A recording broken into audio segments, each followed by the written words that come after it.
Hi sir, magandang hapon po. Sir, naipatayo mo na yung isang palm tree Kanina pa mga alas 2. Alas 2. Ano yung susunod nyo sir? Ganyan din. Galing din. Sunod, pine 4. Pine 4. Pine 4. So yan, nandito sila sir na naghuhukay para dito rin ilagay yung isa pang palm tree.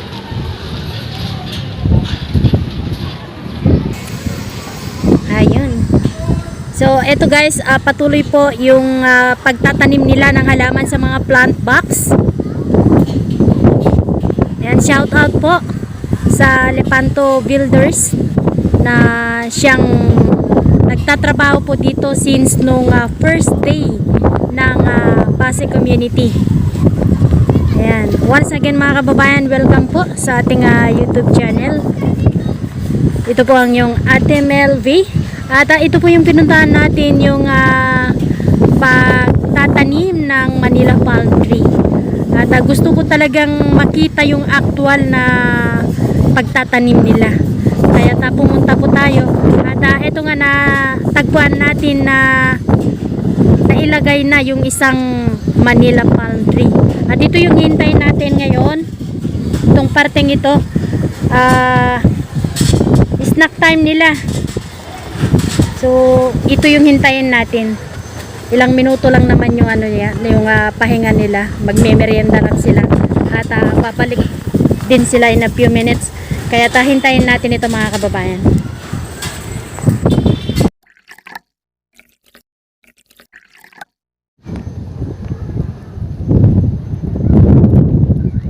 Napaka-windy po ng panahon ngayon.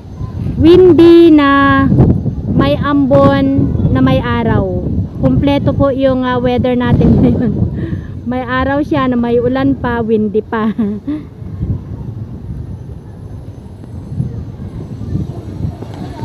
So ito guys, back to work na sila. After 5 minutes, mabilis po yung kanilang rest.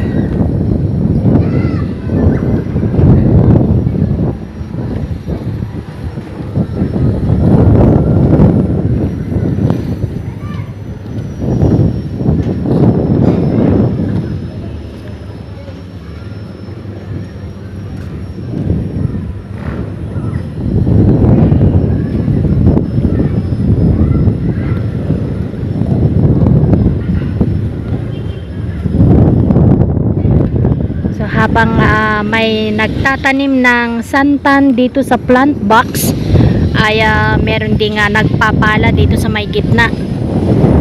At habang nagpapala naman sila doon, ay meron ding naghuhukay dito para sa Manila palm tree.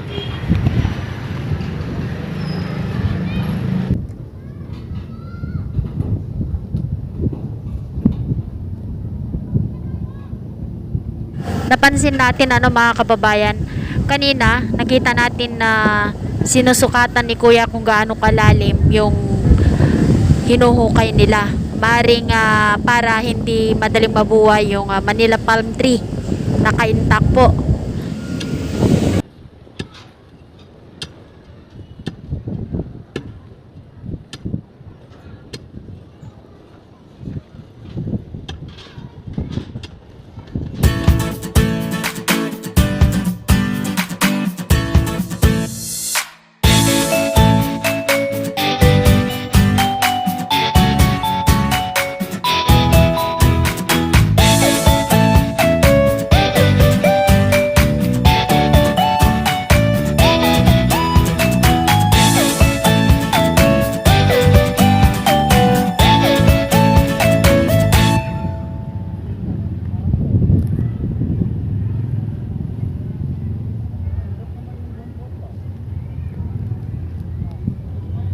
So ito guys, tapos na nilang hukayin yung paglalagyan ng Manila palm tree.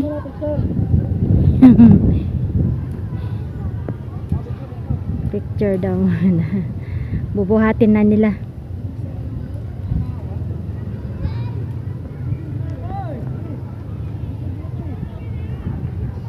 So kailangan marami sila kasi mabigat.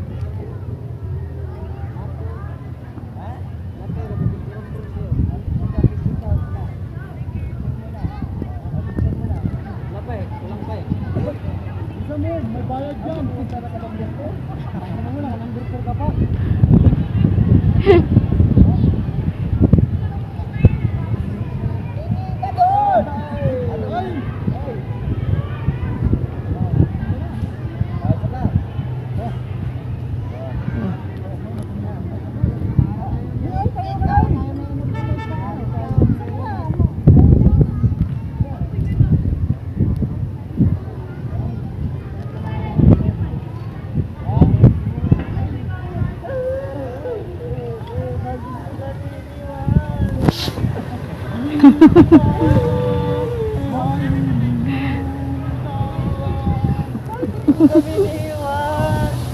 Kala mo magtatabon ng patay. Parang nawalan ka man ang lakas. Lumanta lang kami.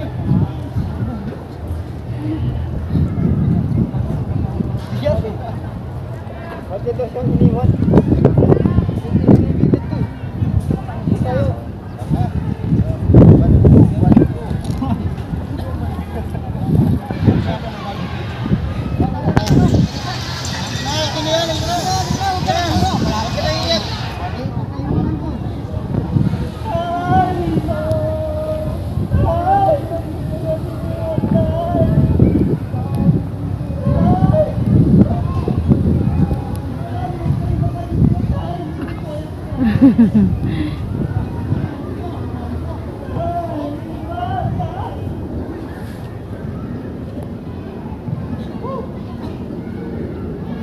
Pala, biro din pala sila na.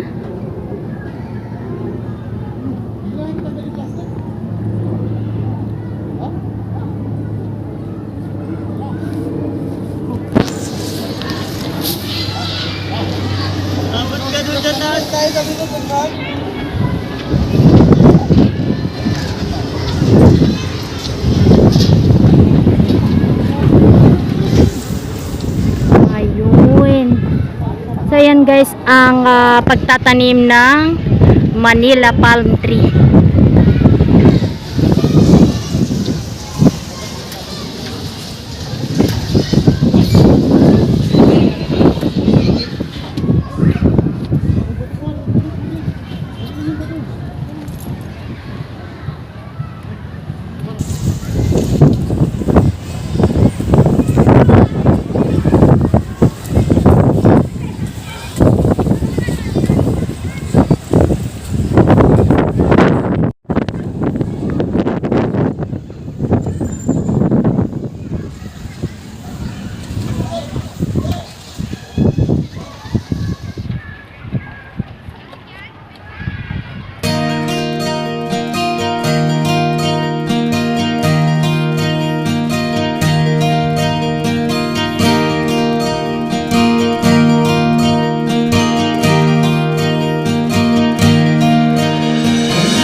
Tumigas na yung lupa, mga kababayan, kaya't nahihirapan na sila na tabunan yung puno ng Manila palm tree. Alam nyo kasi yung uri ng lupa dito, yung parang putik siya na pag naarawan na at dried siya, yung tumitigas.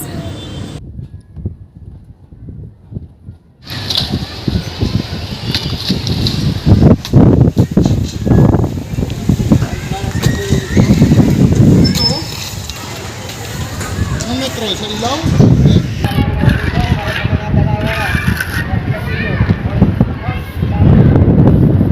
So ayan guys, tapos na po yung pagtatanim nila ng Manila palm tree.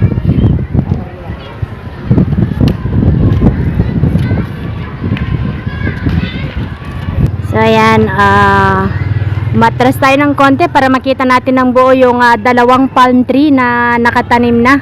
At sa ngayon punta naman sila doon sa may sulok. Maglalagay pa sila ng isa. Ayan, maraming salamat mga kababayan sa patuloy na pagsuporta po dito sa ating YouTube channel.